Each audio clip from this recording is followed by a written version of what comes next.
Since Caitlin Clark's detractors are aware that everything has changed, this picture gives them nightmare fuel.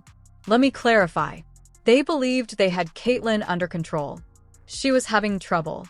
Without her presence, the Fever was struggling, and she was out of commission. They believed that Diana Taurasi's prophecy about reality finally coming true was happening. They were getting into their little arguments, and there was a bloody scent. However, the victory in the Fever's Commissioner's Cup changed the course of events. No one anticipated it, particularly ESPN, who completely embarrassed themselves. I will address them shortly. Caitlin's landscape was changed by this victory, and the Fever in 3 crucial aspects throughout the remainder of the season. If we've learned anything from this video, it's that the more success Caitlin achieves, the more people are against her, and the more severe the Fever gets. After the game, Caitlin said, "Just wait. It will turn out to be a prophecy." Let's dive straight into what transpired, how the haters responded, and what lies ahead. But first, commemorate the Fever's victory by leaving a trophy in the comments.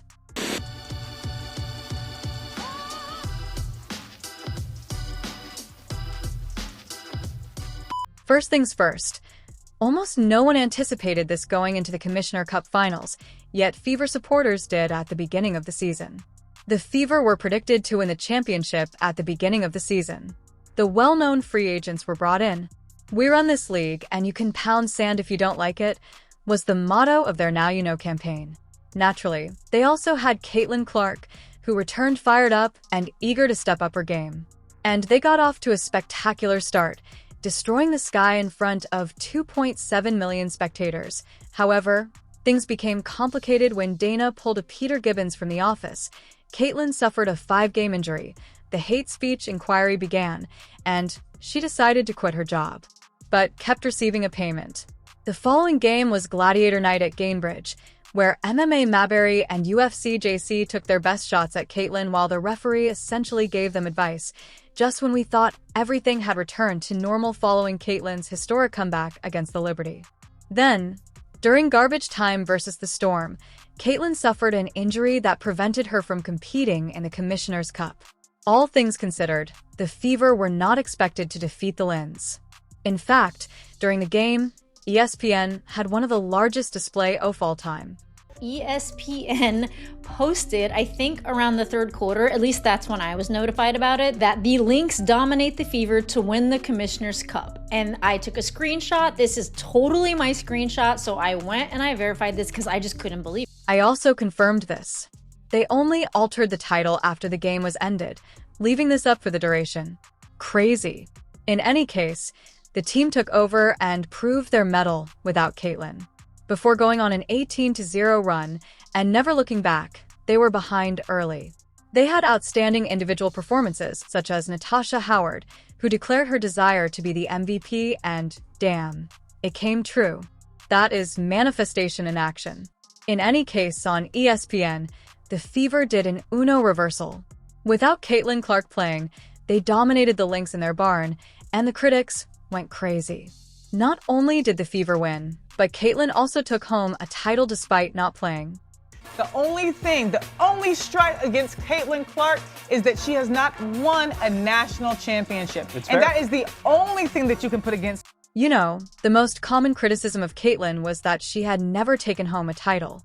Despite rewriting the record book and leading a mid-team to the finals twice, that is what prevented her from making ESPN's list of the top 5 collegiate players of all time.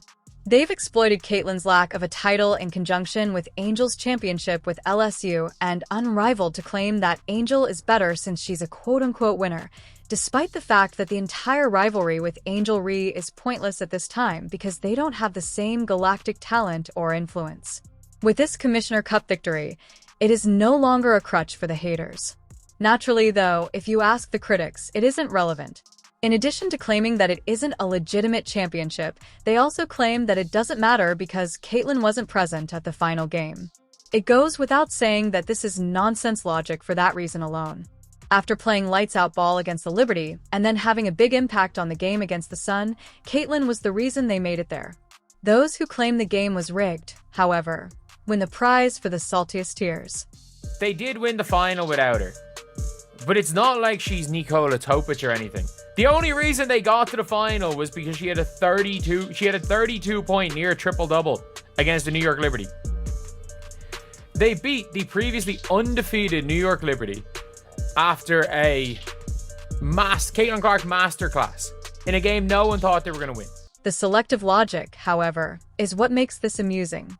These are the same individuals who erupted in celebration of Angel Reese's unparalleled triumph, which is a professional tournament with a different structure than the WNBA. Then there is this, though. Angel was absent from the building in addition to not playing in the championship game. However, despite everything, she, her supporters, and the media celebrated her victory, made visuals to congratulate her on winning a championship, and used them to disparage Caitlin Clark because Angel now had 2 chips to Caitlin's 0. However, Caitlin's role, she didn't participate in the final, and it was rigged nevertheless. Thus, her crucial contribution to igniting interest in a WNBA and treason tournament with prize money doesn't count. The real fans, all right? Capitalize the real fans of the W will find out what backroom deal you two made to have the Lynx throw this game. Not even cracking 60 points.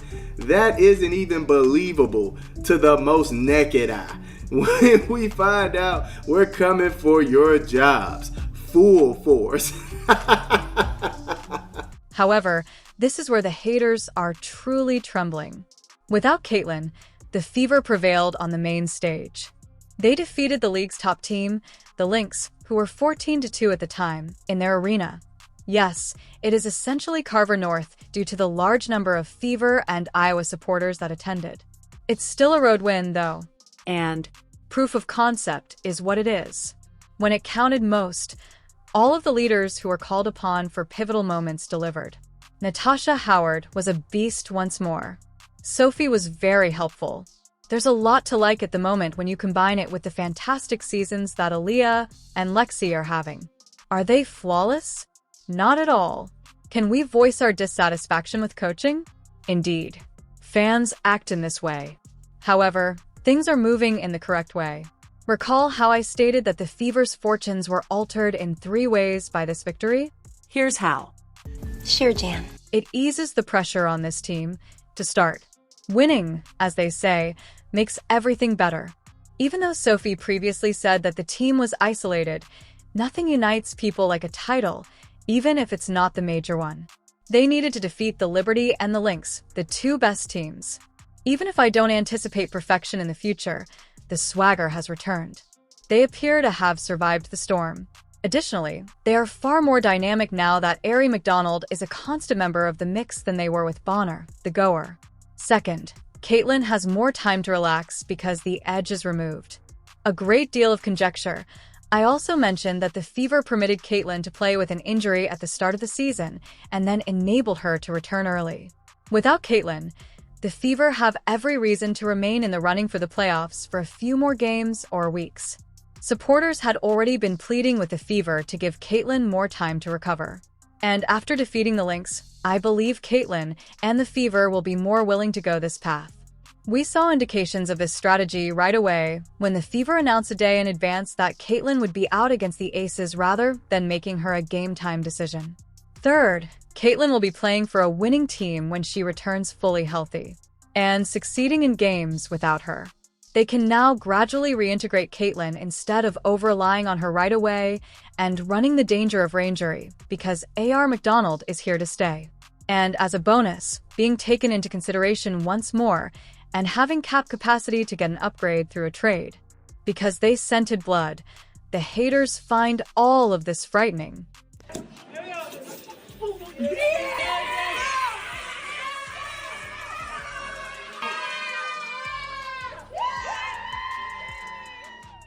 They all agreed, but anonymously, that Caitlin was having a bad time, and they told her about it. There are numerous explanations for why Caitlin Clark was selected by the players as the 9th best guard in the All-Star vote. Indeed, I am aware that she wasn't actually ranked 9th. However, when you consider the statistics, the way teams double-team her every game, And even with ailments and some awful performances that were probably caused by a lingering injury, this screams hit job. She cannot hardly be the 9th best guard.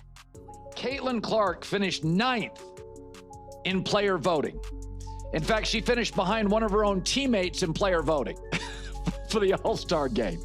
The pettiness has no bounds. They appear to have Caitlin on the ropes once more as they send a message. However, now that the Fever have won the Commissioner Cup, which means they have more time to recover and are confident in their ability to play better, the detractors are scared because the script has been reversed. Furthermore, it's not a fear of meeting her. Actually, that isn't it at all. They recognize the summit. The entire spotlight will be on Caitlin Clark and the dominant Fever crew. We'll keep breaking attendance records. We'll keep attracting new followers. Many in the league don't want those fans, despite the fact that it violates sense in a lot of ways. This is the reason. Although this video isn't brand new, I believe it clarifies the attitude. Since its founding, the NBA has invested hundreds of millions of dollars in the WNBA, with no return for nearly 30 years. The W would have folded long ago if it weren't for them. Last year, despite. With Caitlin Clark involved, they suffered an astounding $40 million loss. The WNBA appears to be riding a bike with NBA training wheels attached. They remain upright no matter what occurs or how much they sway. Caitlin offered a chance to take the training wheels off of us. But there will be bumps and bruises along the way, just like when you first learned to ride a bike. The casual supporters who aren't there only to unconditionally support women's basketball are the source of the bruising in this instance. They will be cruelly entertained, which is why they are there. Criticism of athletes is common among sports enthusiasts. Angel Rhee and her boundaries are constantly on display. Let's go back to the Lisa Leslie video. I believe that many players have two things since they're so accustomed to the league going on regardless of the financial results. First, the arrogance that the league is invincible. A fictitious attitude of entitlement comes in second. In other words, if they do start making money, paying back investors at least partially should come first, not requesting a raise. However, it doesn't appear that the players share that perspective. They're already discussing going on strike, erroneously thinking that the casuals will simply return as soon as it is finished. However, they feel that they can still obtain what they want by dumping on Caitlin and her admirers. Since they prefer the former WNBA, when they weren't under as much pressure, I don't think they care whether they return. This seems to be the situation for a lot of players. Online trolls and heightened scrutiny are the problem if it's not the masses. However, there is also this. America loves her. The fans clearly love her. The media likes her. But the players can't stand her. 9th best guard in the league. Don't try to give me the excuses of, well, she's been struggling lately, or she missed some games with injury. Come on. This is insanity. And I think it's an activist vote by the women of the WNBA who simply cannot stand her success. It's so dumb and it's so childish. https://youtube.be/mutz25bpqg?D3 ourselves to the NBA, but I do feel like the pay gap would be something that, we could just take a donation around the NBA maybe one night y'all don't go to the casinos. I have something on this though, because it pisses me off. It pisses me off because I don't think there's anyone in America that supports the WNBA more than NBA players. 100%. This creates a dynamic between the WNBA and Caitlin and the Fever. Both she and her teammates are aware of it. Take a look at what Caitlin revealed following the Commissioner's Cup victory. The Fever are stronger after everything they've gone through. And they'll need to be, because the WNBA's soft civil war is still very much alive. It's not going anywhere. The only solution for Caitlin and the Fever is winning. The Fever have claimed the first championship of the 2025 season. Now they need to win the next. If you like this video, drop a trophy in the comments because you've earned it for sticking around. Thanks for watching. See you next time. They're ill. They're angry. Recall that despite her obvious top 3 ranking, they chose her as the 9th ranked guard. Haters are not pleased. Furthermore, the hatred will just grow as there isn't a reality check that will make players see the light. The referees will probably continue to permit the harsh play on the court. Since the Fever are back in the title conversation, Caitlyn's statement is probably prophetic, which means there will be more hate. And in talking to a source or two, it appears that Bonner was unable to, in some way, shape, or form, just deal with that spotlight, which is white hot, right? Yeah. It is just... After everything they've experienced, the Fever are stronger. And they will have to be as the WNBA's subtle civil war is still going strong. It won't go anywhere. Winning is the only way to save Caitlyn and the Fever. The 2025 season's inaugural title has been won by the Fever. They must now win the next one. You deserve a trophy for staying on this video, so leave one in the comments if you enjoy it. I appreciate you watching. I'll see you later. That's the worst part of all this, is the new fans are sucking the life out of the WNBA right now. It's just the truth. You are right. You are right, new fans. There has never been more viewership because of Caitlin Clark. There's never been more attention. They're doing 40 minutes on First Take about Caitlin Clark. They never did that before, as Monica McNutt called out. You're right. But you know what there was in the WNBA last year and the years prior? There was other storylines. There was joy. There was talk of competition. There was talk of what was actually happening on